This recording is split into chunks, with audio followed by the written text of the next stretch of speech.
There are 5 worlds that you explore in Demon Souls. There's Boletaria Castle, the Stonefang Tunnels, the Tower of Latria, the Valley of Defilement, and the Shrine of Storms. 5 worlds and 5 Archstones to take you there. But there's a 6th Archstone, and a 6th world. Beyond lies the Northern Limit, and while it was cut pretty early on in development, remnants of this world and its lore remain. If you want to go in the running to win $2,000 US, then I challenge you to design the world that lies beyond this Archstone. Skip to the end of the video to learn more, but stay tuned to learn everything that we know about this place, and for that, we're gonna have to hack the game and travel inside the Archstone itself. Here we go.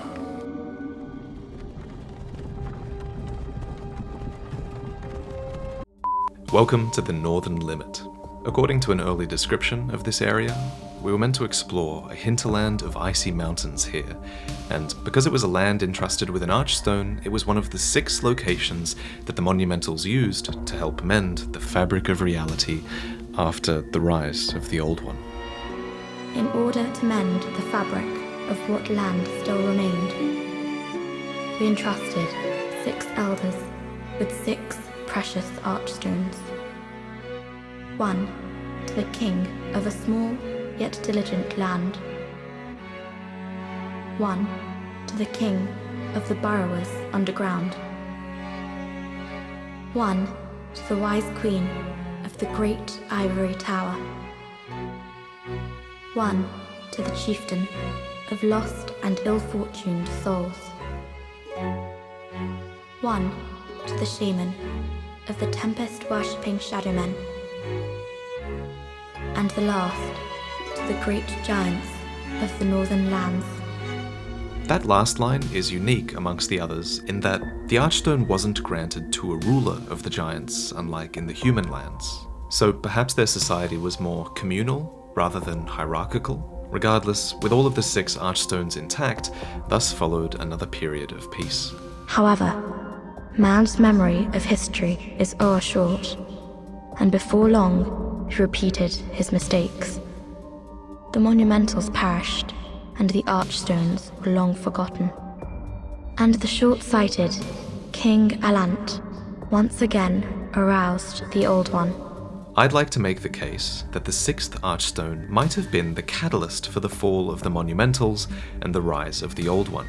It's the only Archstone that's broken after all, and the land beyond it has a lot to do with the rediscovery of soul arts. Special thanks to Loki, who is becoming a regular feature on this channel, because he discovered crucial information that was hidden on the Japanese Demon Souls website from 2009. The prologue for Demon Souls here reads, "The king of the northern country Boletaria, Alant, discovered a giant linchpin temple in a hinterland of icy mountains at the limits of human-inhabited land, and acquired soul arts." This description of a hinterland of icy mountains at the edge of human civilization, it lines up with the northern limit that you're seeing on screen. And as for the Linchpin Temple, this is said to be where King Alant discovered the soul arts, and it's likely he did this with the help of Lord Ridiel. Ridiel is an NPC that you find locked in a cell. He has the soul of a legendary hero, and he carries the moniker Little Alant, which makes it very likely that he's directly related to the king.